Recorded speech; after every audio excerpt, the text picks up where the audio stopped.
My experience, I think I was sharing with you girls before. I was here in 2008, so it was a little before you, just a little.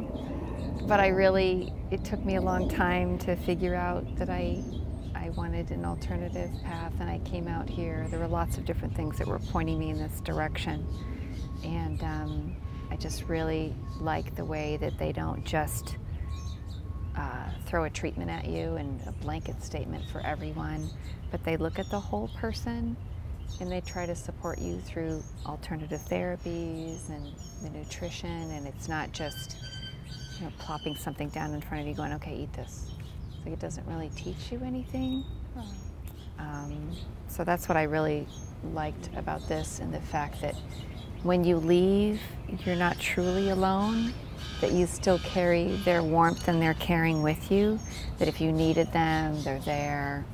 You get to exchange names and numbers with other patients and keep in touch with them if that's what you want to do, and that's what's helpful. So I really like that. That has been good. I've kept up with quite a few, and I've really enjoyed that. It's been good to know, what's going on with people, because you bond in a way that only under these circumstances, I think, that you do, because everybody's dealing with a life-threatening disease, and you just become friends, like family in some ways. Yeah. I think unless you've had cancer or you've lived through a life-threatening illness, you don't really get it. You can be supportive through your spouse or your friends, but they don't really get it. I think you're right. It comes from friends and people that you've had to go through that with. I think makes a big difference. There's a lot of emotions that go on with when you get that diagnosis, a lot of fear, vulnerabilities, and trying to decide whether you're going to go the conventional or non-conventional route is one that you feel a lot of pressure, especially from the conventional side of things. And people would tell me it took so much courage for you to do what you did. And I looked at them and thought, it actually would take more courage for me to go conventional. What are you talking about? This was, it just felt so natural for me. It just felt like it felt right. It's what I was supposed to do. So, yeah. I just felt, for me, it was like a boutique treatment. It was like they were looking at me and my personality, and I was asking questions, and it was not like, okay, here you just got diagnosed with breast cancer, and these are the best chemotherapy drugs that are good for you, and this is what we put everybody on, and this is what you're going to do next, then you're going to do radiation, and then you're going to do this, and then I felt like I had no time to be able to make these decisions. It was a rush. It was, you got to do this now, you got to do this, do it, and I was like, wait, hold on a second here, like, I have some questions, and it was like, when I actually had an opportunity to have some time. I was diagnosed when I was 6 months pregnant, so I couldn't rush into a lot of treatments, even though the medical doctors wanted me to. It was a pretty neat thing to have that time to not feel rushed, and the pregnancy allowed that for me. And so when I started researching and reading about things, I was like, wait a second, this is the route that I'm really interested in going. And when I went on the website for Oasis of Healing and I read about, how to stop making cancer, and it just spoke to me, and it was like a whole brick house was lifted off my shoulders, and I knew where I needed to go. And when I came here, it was like I was nervous, and coming into, and like, did I make the right decision? Even up into the day that I was like walking into the clinic, you're still, because there is pressure from outside, are you doing the right thing? And people kind of look at you like you're crazy for deciding not to do something that, the standard medical science bases everything on. And I remember coming into a room of people such as you, and it was like this breath of fresh air, people I could connect with that got it, and I didn't have to like explain or justify to anyone why I was doing this. And it was this sense of peace, and I realized, you know what, you don't get this in the medical office. No.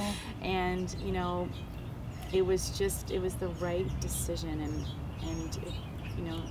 now, after looking back on my experience a year and a half later, like, wow, what a great decision, and I wouldn't have changed it for the world. I had done a lot of reading about cancer because I had quite a bit of it on one side of my family. And one of the things I'd read was Ralph Moss, who writes about both alternative and typical oncologist types, you know.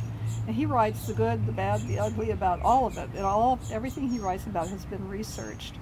And one of the things that was amazing to me and shocked me was that regular chemotherapy would have offered me, with the cancer I had and with my age, a 3% chance of living 5 years. 3%. So that was just, you know, doing the typical type of chemo, which is so hard on your immune system. And I thought, for that 3% chance, I'm going to destroy my immune system, and I'm going to be sick, miserable, and it just never made any sense to me. It just didn't. Mm-hmm. And people think chemo is the answer, and full dose chemo is so hard on your body that it's not the answer. You know, I knew that. One of the books that I read that kind of brought me on this journey was Suzanne Summers' book called Knockout. And she had interviewed several doctors that were curing cancer and preventing it in the first place. And that's where I was first introduced to IPT therapy. And of course I didn't go with the doctor that was in that book.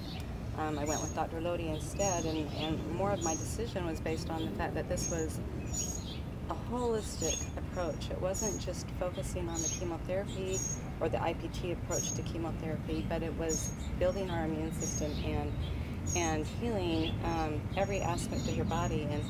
And I walked away from this experience feeling that I had as much of an emotional healing as I did a physical. And I carried that with me every day.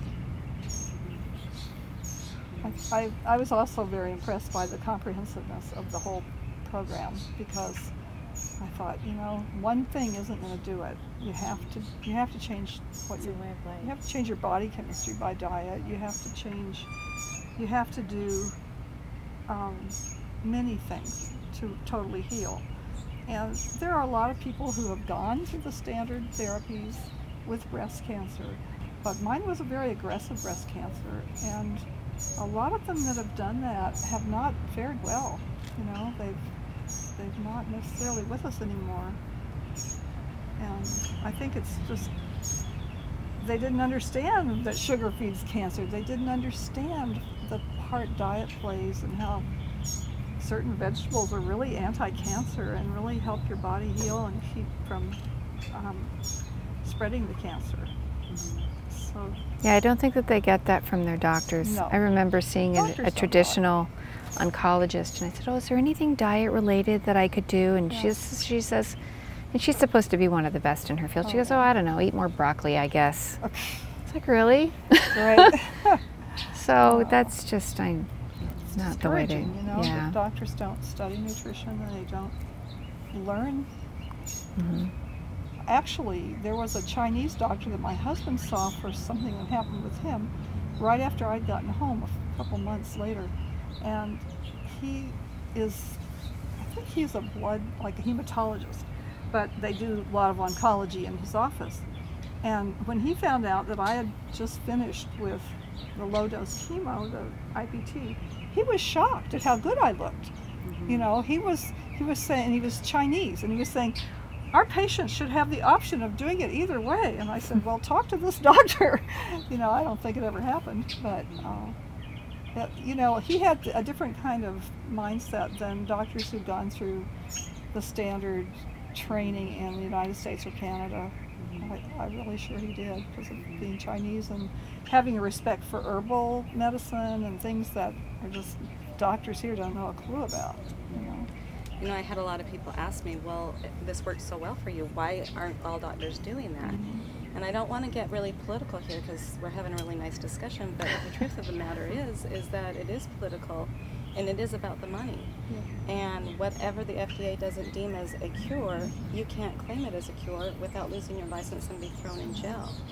And I see back home all of these billboards they're all in pink and say 99% curable, and it's all promoting breast cancer awareness and mammograms and all of this.